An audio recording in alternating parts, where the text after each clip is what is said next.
Good morning, travelers. Welcome to another Monday morning. I am Chitra, Associate Editor, Travel and Tour World, and your host. Today, we celebrate the hard work and dedication that drives our country forward. Whether you are enjoying a well deserved break or spending some time with your loved one, take a moment to appreciate the contributions that make our community strong. Wishing you all a restful and enjoyable Labor Day. Now let's dive deep into today's top picks. As you know, we go live every Monday to Friday, 9:30 a.m. EST and feature the latest news. We have got a jam-packed episode with some really interesting stories today. So, grab your coffee, sit back and let's dive right in with Australia this time. If you are flying into or out of Sydney or Melbourne, brace yourself. Storms have been causing a major disruptions and flights including Qantas have been cancelled left and right. If you're one of the unlucky ones, make sure you have got your travel insurance handy and keep an eye on these flight updates. Now, switching gears to something a little more uplifting.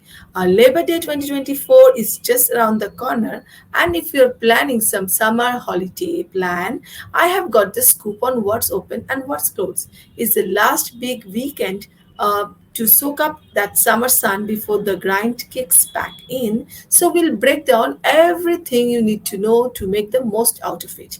Speaking of hot travel spots, September is shaping up to be a big month for US flights.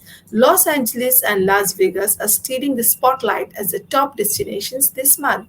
So if you are in a mood for some Hollywood glitz and Vegas thrills, you are not alone. We will dive into why these cities are the must visit spots right now. For all my budget travelers out there, I have got something that will make you want to hop on the train. France's budget train travel scene is not just a great way to see the country, it's also boosting the travel industry in a big way. I'll tell you why riding the rails in France is a win win for your wallet and your wanderlust. Over in Bali, some exciting news for domestic travelers. Soon you will be able to travel between North and South Bali in just 90 minutes. Yep, you had that right. We'll break down what this means for tourism in the island and how it might change the way you explore Bali. And while we are talking about Asia, here is one for all Japan bound traveler. Japan is rolling out something called JESTA for tourists from Australia and other visa free countries. If you're planning a trip to Japan, you will definitely know what that JESTA means and why it's important. Moving on to something a little closer to nature, what's so special about the Campbell River in British Columbia? Well, let's just say it got some seriously cool facts that you need to know if you're heading that way.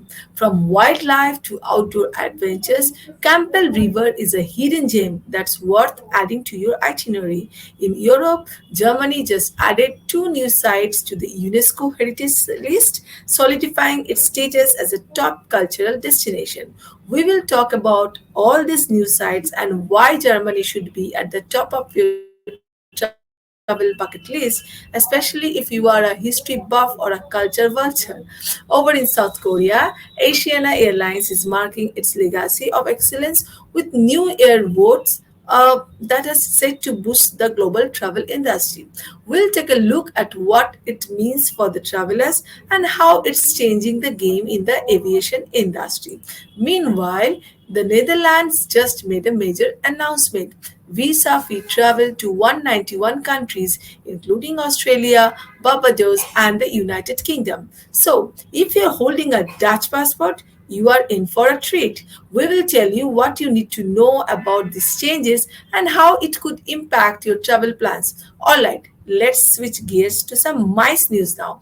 If you are into meetings, incentives, conferences, and exhibition industry, listen up. Al Ain just hosted Abu Dhabi's first tourism youth camp which is all about shaping the next generation of leaders in the UAE's hospitality sector. We will explore what this means for the future of tourism in this region. And in China, the latest plans at the China Asian Expo are set to give Guangzhou's tourism a big push this year. I'll share how these plans could in fact travel tourism in this area and what travelers can expect. Last but not the least, let's talk about Susode Indonesia 2024 in Nomfe. This event is all about strengthening the ties between Indonesia and Cambodia, and we will look at how it's set to open up new doors for tourism between these two countries. And that's a wrap for today's episode. We have covered a lot of ground from flight disruptions to exciting new travel trends. Stay tuned for more updates and insight in the travel world. And don't forget to subscribe to my podcast so that you can never miss out on any episode. Until next time, stay adventurous, stay curious, and keep exploring. Signing off, and as you know, once again, let me remind you we go live every Monday to Friday, 9:30 a.m. EST. I will see you in some other next episode. And until then, what I always say, keep chilling, keep thrilling, and keep exploring. See you on our next adventure. Bye bye.